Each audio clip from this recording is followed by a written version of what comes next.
News చూస్తున్నాం. గ్రామీణ ఉపాధి హామీ పథకం పేరును మారుస్తూ దాని స్థానంలో వికసిత్ భారత్ రోజ్గార్ ఆజీవికా హామీ మిషన్ కి సంబంధించినటువంటి కేంద్రం తీసుకురావడాన్ని ఏపీ మంత్రి సత్యకుమార్ సమర్థించారు.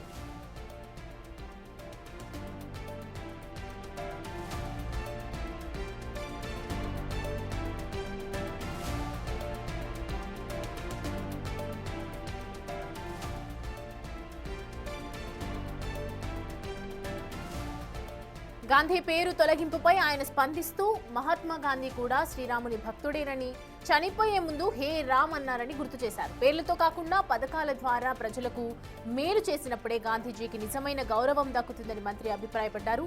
ఆంగ్లంలో ఉన్న పేరును దేశీయ భాషలో సౌలభ్యం కోసం మార్చారని, ఈ మార్పుకు మహాత్మా గాంధీ ఆత్మ సైతం సంతోషిస్తుందని సత్యకుమార్ పేర్కొన్నారు.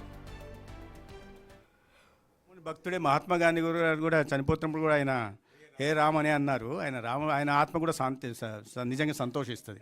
పేర్లతో మహాత్మా గాంధీ గౌరవం వస్తుందో ఒక పథకానికి, రామునికి కూడా రాదు. దాంట్లో రామ్ అని ఎక్కడ లేదు, రామ్ పేరుతో లేదు. షార్ట్ మరి అట్లా అనుకుంటే MNREGS అంటారు, షార్ట్లో అదే కదా. దీన్ని కూడా అలాగే తీసుకోవాలి. లాభం అంటే దాన్ని మన దేశానికి సంబంధించిన మాతృభాషలో మన భాషలో పెట్టారు. ఆంగ్ల భాషలో ఉన్నదాన్ని మన దేశానికి సంబంధించిన భాషలో ఎక్కువ మంది మాట్లాడే భాషలో పెట్టారు సౌలభ్యం కోసం.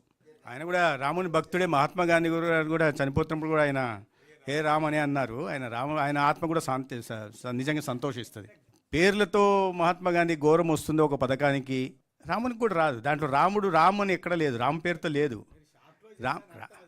షార్ట్ మరి అట్లా అనుకుంటే MNREGS అంటారు, షార్ట్లో అదే కదా. దీన్ని కూడా అలాగే తీసుకోవాలి.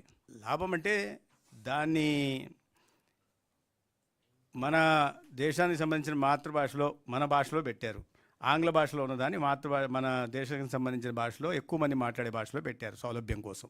ఆయన కూడా రాముని భక్తుడే మహాత్మా గాంధీ కూడా చనిపోతున్నప్పుడు కూడా ఆయన హే రామ్ అని అన్నారు. ఆయన ఆత్మ కూడా నిజంగా సంతోషిస్తుంది.